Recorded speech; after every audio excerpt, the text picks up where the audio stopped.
ایسے ہنگامی حالات میں اسلام کی طرف سے بندوں کو ریلیف کیا ملتا ہے؟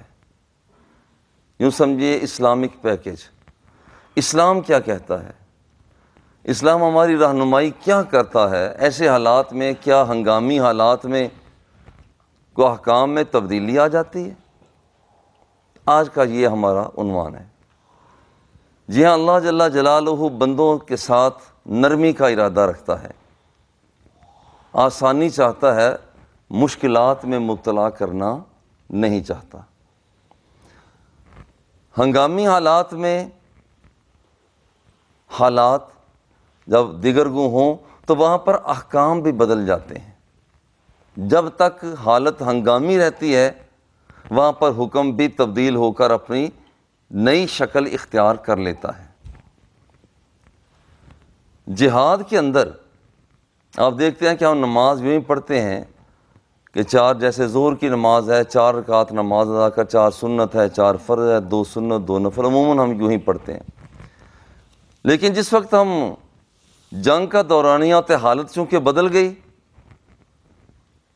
تو وہاں پر مجاہدین کے اس عبادت نماز کو ادا کرنے کا انداز، سٹائل بھی بدل جاتا ہے۔ امام کے ساتھ 1 رکعت پڑھتے ہیں، پھر چلے جاتے ہیں، پھر دوسری ٹیم آ جاتی ہے وہ پڑھتے ہیں۔ غرض یہ ہے کہ صلاۃ الخوف کا ایک نہیں بلکہ سنن ابی داؤد کے اندر تو اس کے بہت سے طریقے لکھے ہوئے ہیں کہ اس طریقے سے بھی نماز ادا کی جا سکتی ہے، اس طریقے سے بھی۔ تو حالات بدلنے کے ساتھ احکام کے اندر تبدیلی بھی آ جاتی ہے۔ ایک چھوٹی سی مثال ہے، یہاں پر ہم جتنے افراد بیٹھے ہوئے ہیں، نماز پڑھی ہے تو سب احباب نے ٹوپی کا استعمال کر کے نماز پڑھی ہے، مگر یہی افراد جس وقت احرام زیب تن کر لیتے ہیں تو ٹوپی کو اتار دیتے ہیں۔ حالت چونکہ بدل گئی، اب حکم بھی بدل گیا، اب تمہیں نماز پڑھنی ہے حالت احرام میں تو سر پر ٹوپی لیے بغیر پڑھو۔ اب بالکل معمولی سی چھوٹی سی مثال ہے کہ حالت بدلی تو وہاں پر حکم بھی بدل گیا۔ روزانہ آپ دیکھیں کھانے پینے کے اندر بھی ہم کھٹی میٹھی پھیکی چیزیں کھاتے پیتے رہتے ہیں، مگر جب کھانسی ہو جاتی ہے، نزلہ ہو جاتا ہے، گلے پڑ جاتے ہیں تو اس وقت چونکہ حالت ہنگامی ہو گئی ہے حکم بھی بدل جاتا ہے کہ خبردار، پہلے جو تو کھٹاس کھاتا رہا ہے اب تو نہیں کھا سکتا۔ حالت بدلی تو وہاں پر حکم بھی تبدیل ہو گیا۔ دیکھیں، چند مثالوں کو پیش کیا جا رہا ہے کہ جہاں کہیں حرج پایا جاتا ہے تو شریعت اسلامیہ آسانی کے راستے کھول دیتی ہے، آسانی کے راستے کھول دیتی ہے۔ جیسے قرآن مقدس میں سورہ التوبہ آیت نمبر 91 اللہ جل جلالہ نے ارشاد فرمایا، لیس علی الضعفاء ولا علی المرضى ولا علی الذین لا یجدون ما ينفقون حرج اذا نصحوا للہ ورسولہ۔ حالانکہ حکم تو یہ ہے کہ جہاد کرو، جہاد کا حکم ہے، مگر حالات بدلتے ہیں تو رب ذوالجلال احکام میں تبدیلی فرما دیتا ہے تاکہ میرے بندے پریشان نہ ہوں۔ 3 ٹیموں کے بارے میں فرمایا، ایک طبقہ ہے ضعفاء کا، کمزور لوگ۔ حالانکہ عمومی حکم کیا ہے کہ حالانکہ عمومی حکم ہے کہ تم جہاد کے لیے نکلو، مگر ایک طبقہ جسے ضعفاء کہا جاتا ہے، جس میں بچے، عورتیں اور بوڑھے آ جاتے ہیں، ان سے کہا گیا کہ نہیں، تمہاری یہ پوزیشن نہیں ہے، تمہاری حالت یہ نہیں ہے، لہذا تم جہاد کے لیے نہ بھی جاؤ تو تمہاری طرف سے نہ جانا بھی قبول کیا جاتا ہے۔ حالت بدلی تو وہاں پر حکم بھی بدل گیا۔ اسی طرح سے دوسری ٹیم کا تذکرہ جو قرآن مقدس میں فرمایا، جو بیمار لوگ ہیں، جیسے اندھے ہیں، اپاہج ہیں، لنجے ہیں، جو چلنے پھرنے کے قابل نہیں ہیں، تکلیف میں مبتلا ہیں، ان سے کہا گیا ٹھیک ہے کہ ویسے تو جہاد ضروری ہے لیکن اگر تمہاری حالت یہ ہے تو کوئی بات نہیں، تمہارا نہ جانا بھی قبول کیا جاتا ہے۔ یہ اس کی رات کی رحمت اور کرم ہے۔ اور تیسرا طبقہ تنگ دستوں کا طبقہ، جو تیاری نہیں کر سکتے، سواری ہی نہیں ہے، حالت چونکہ نیچے آ گئی، اب ان کے لیے کہا جا رہا ہے کہ ٹھیک ہے کہ تم یہاں جانے کے لائق نہیں ہو، تم وہاں پہنچ نہیں سکتے، اس لیے کہ وہاں پر تمہیں زیرہ لینا پڑے گی، اور وہاں پر تمہیں ایک وہ سیفٹی جیکٹ کا پہننا ضروری ہو جائے گا، ہیلمٹ لینا ضروری ہو جائے گا، تمہارے لیے بندوق ہے، پستول ہے موجودہ حالات میں، تو تمہارے پاس تو یہ چیزیں ہیں نہیں، چونکہ حالت بدلی ہے، لہذا تمہارے نہ جانے کو بھی قبول کر لیا جائے۔ بلکہ رب کا کرم دیکھیں، حضور علیہ الصلوۃ والتسلیم ارشاد فرماتے ہیں، صحابہ جہاد کے لیے گئے ہوئے سرکار کے ساتھ ہی، حضور فرماتے ہیں دیکھو محنت تو تم کر رہے ہو، مگر یاد رکھنا کہ کتنا ثواب تم کما رہے ہو نا، یہ ثواب جتنا ثواب تمہیں دستیاب ہو رہا ہے، مدینہ منورہ میں کچھ لوگ ایسے ہیں جو بیٹھے ہیں، اپاہج ہونے کی وجہ سے، معذور ہونے کی وجہ سے وہ آ نہیں سکتے، مرض میں مبتلا ہیں وہ آ نہیں سکے، وہ لوگ کمزور ہیں، مالی پوزیشن ان کی اتنی نہیں ہے، وہ آ نہیں سکے، بیٹھے مدینہ منورہ میں ہیں، مگر جیسے تمہیں ثواب دستیاب ہو رہا ہے انہیں بھی ثواب دستیاب ہو رہا ہے۔ تو ہنگامی حالات میں جس وقت کمزوری کی طرف ہم جاتے ہیں تو رب ذوالجلال کی طرف سے وہ بندوں پر کرم ہو جاتا ہے۔ قیامت کا دن آئے گا، اللہ جل جلالہ فرشتوں سے فرمائے گا کہ یہ جو میرا بندہ ہے نا، اس کے نامہ اعمال میں یہ ثواب لکھو۔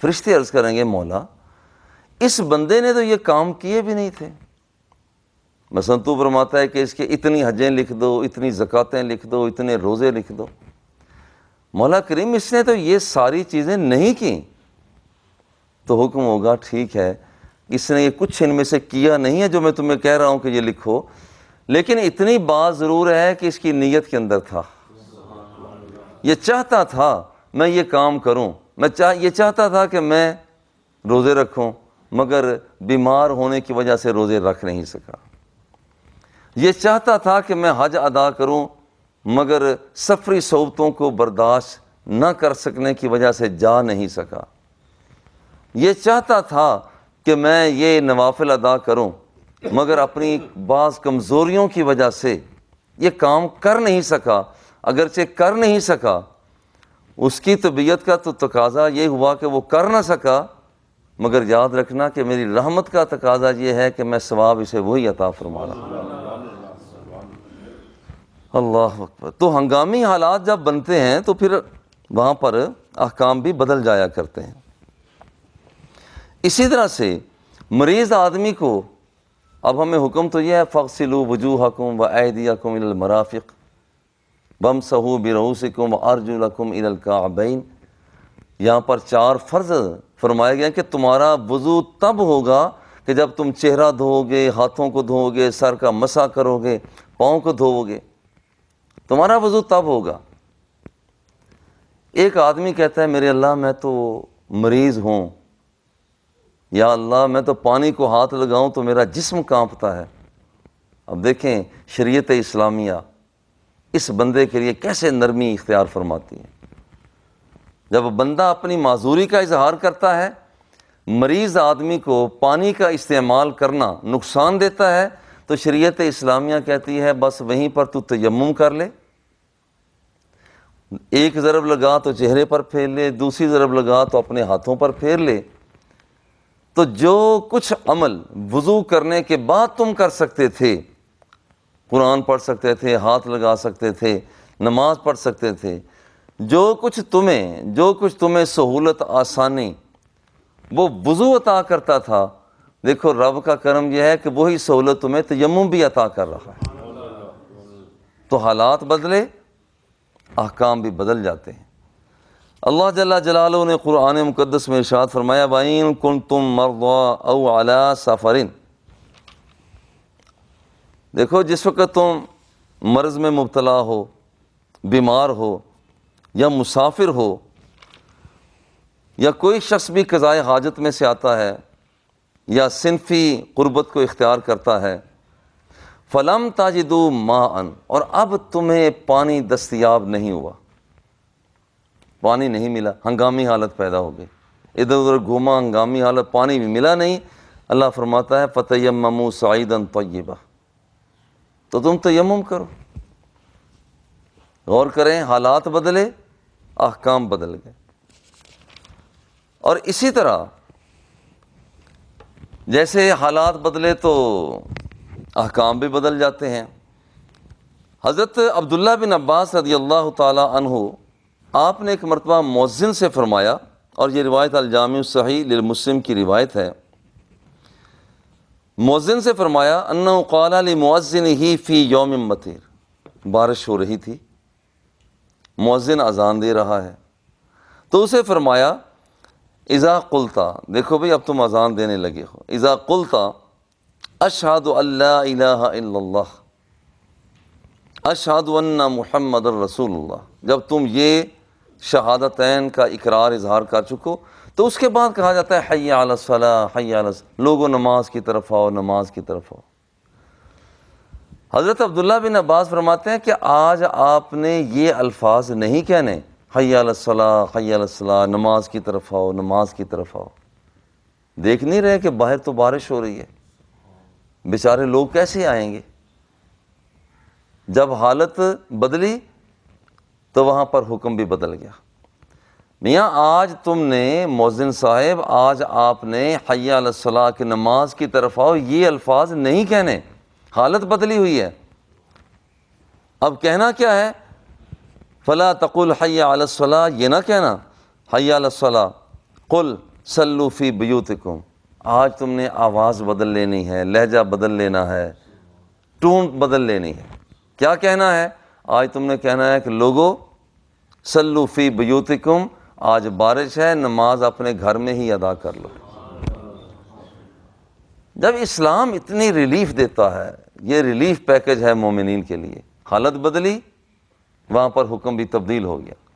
اور یہ اللہ جل جلالہ کی ذات کا کرم ہے، یہ وہ دین اسلام ہے، کتنے بھی ہنگامی حالات پیدا ہو جائیں، یہ اسلام کا قانون ہے کہ وہاں پر اسلام خاموش نہیں ہوتا کہ اب میں تمہیں کیا بتاؤں، نہ، یہ وہ واحد قانون ہے، ضابطہ ہے، جس کے اسلام نے اور فقہاء نے پہلے ہی ہمیں بتا دیا ہے کہ جب یہ حالات پیدا ہو جائیں تو تم نے اس انداز میں یہاں سے آگے نکل جانا ہے۔ اچھا، یہ بات جب یہ حکم حضرت عبداللہ بن عباس نے مؤذن سے یہ کہا، حکم اب یہ دیا کہ اب آپ نے یوں کہنا ہے، تو یہ کہتے ہیں کہ جب یہ الفاظ کلمات، لوگوں نے اسے بڑا عجیب سا جانا، لوگ دو پارٹیوں میں تقسیم ہو گئے۔ آپ ذرا غور کریں، معروضی حالات میں بھی لوگ دو پارٹیوں میں تقسیم ہو گئے۔ ایک نے کہا بھئی دیکھو، اگر حکومت بھی پابندی لگاتی ہے کہ بھئی دیکھو یہاں پر باجماعت نماز ادا نہ کرو، تو انہوں نے کہا جناب ہم نے اسے نہیں مانیں گے۔ دوسرے نے کہا بھئی جب یہ حکومت کہہ رہی ہے، ڈاکٹر حکیم طبیب کہہ رہے ہیں، تو پھر ہمیں پرہیز کرنا پڑے گا۔ تو یہ کوئی آج امت مسلمہ، آج بعض لوگوں نے اسے اوپرا سا جانا ہو، یہ آج پہلی مرتبہ نہیں ہے، یہ پہلے بھی حالات گزر چکے ہیں۔ جب یہ آواز دی گئی کہ لوگوں آج نماز اپنے گھروں میں ادا کریں، لوگوں نے اسے عجیب سا سمجھا۔ ایک پارٹی کہنے لگی بھئی حکم بڑا عجیب ہے، دوسرے نے کہا نہیں بھی نہیں ٹھیک ہے۔ اللہ اکبر۔ قال فکأن الناس استنکروا ذلک فقال اتعجبون من ذا، حضرت عبداللہ بن عباس نے فرمایا تم تعجب کر رہے ہو، یہ جو میں نے ابھی اعلان کروایا ہے کہ لوگوں اپنے گھروں میں نماز ادا کر، تعجب کر رہے ہو؟ عجیب بات ہے۔ قد فعل ذا من ہوا خیر منی،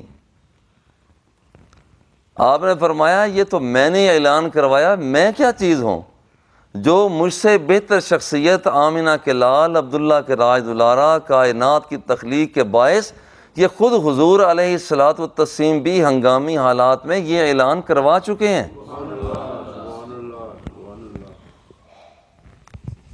دیکھو یہاں پر جمعہ کا پڑھنا کوئی شک نہیں ہے کہ یہاں پر جمعہ کی ادائیگی جو ہے، جمعہ کو ادا کرنا یہ ضروری ہے.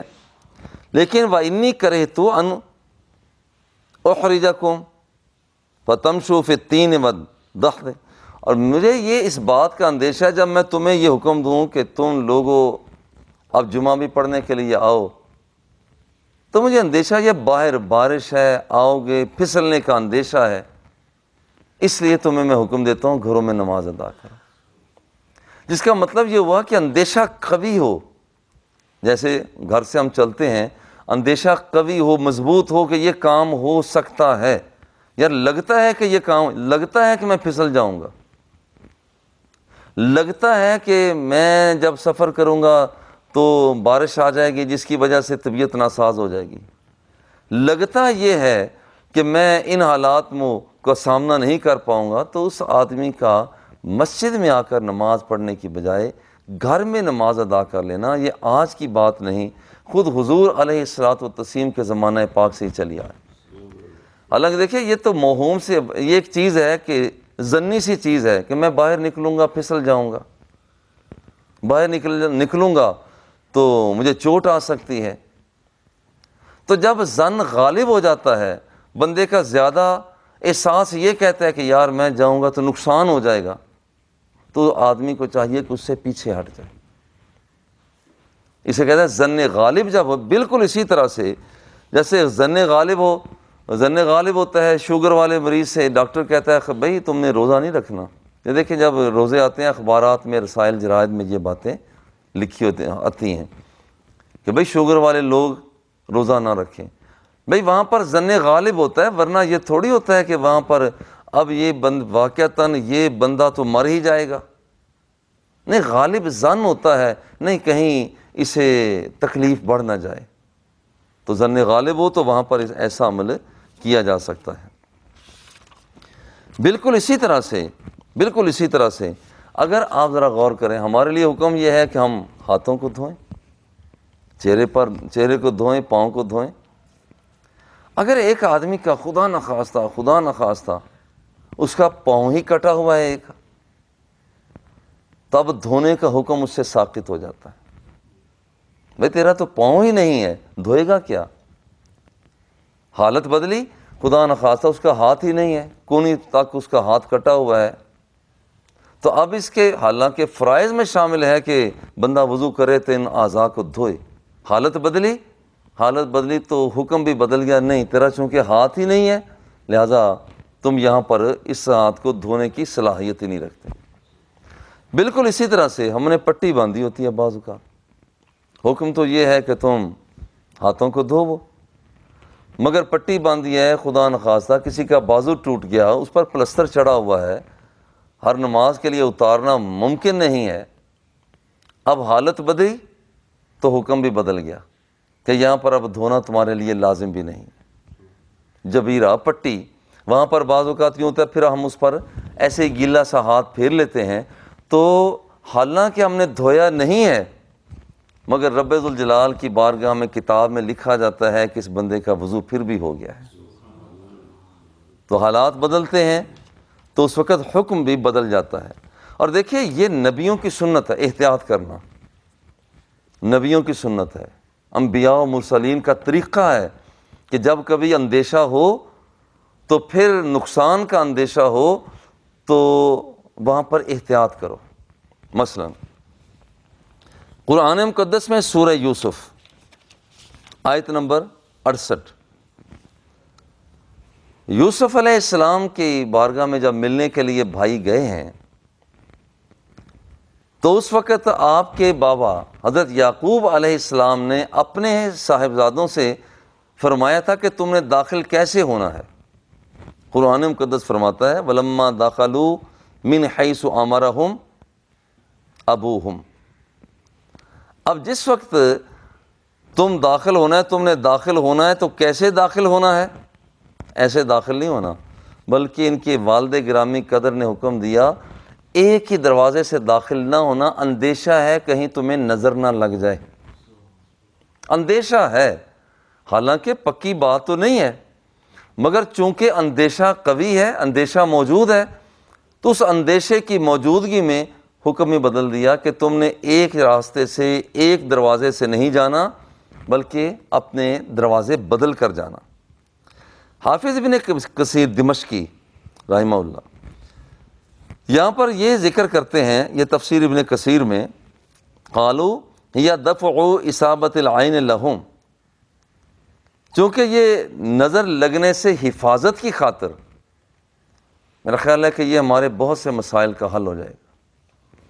نظر لگنے کا 100% یقین بھی نہیں، مگر ظن غالب ہے کہ یہاں پر یہ میرے بیٹے جب ایک ہی دروازے سے جائیں گے، اب تو بات آشکارا ہو چکی ہے کہ یہ یعقوب کے بیٹے ہیں، تو جب یہ ایک ہی دروازے سے جائیں گے تو کہیں نظر لگ نہ جائے، اندیشہ ہے۔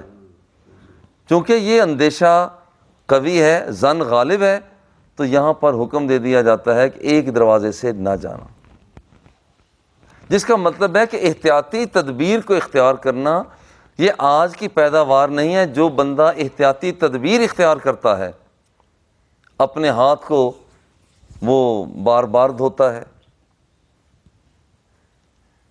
اپنے ہاتھ پر وہاں پر سینیٹائزر کے ذریعہ سے جراثیم کشی کر رہا ہوتا ہے، وہ بندہ اپنے ماسک لگا لیتا ہے، آگے وہ رومال کر لیتا ہے۔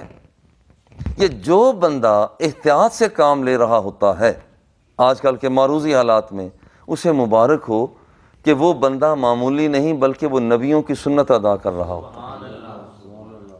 اس لیے یہ انبیاء و مرسلین کی سنت ہے کہ احتیاط برتی جائے، جیسا کہ حضرت یعقوب علیہ السلام نے وہاں پر فرمایا کہ دیکھو تم نے ایک دروازے سے داخل نہیں ہونا، کہیں تمہیں نظر نہ لگ جائے، مختلف دروازوں سے داخل ہونا۔ یرید اللہ بکم الجسر، لوگو رب ذوالجلال تمہارے ساتھ آسانی کا ارادہ رکھتا ہے، ولا یرید بکم العسر، رب ذوالجلال تمہارے ساتھ تنگی کا ارادہ نہیں رکھتا۔ اور جہاں کہیں بھی تنگی آتی ہے اسلام اس کو ریلیف پیکج دے دیتا ہے تاکہ تو یہاں سے آسانی کے ساتھ آگے گزر جائے۔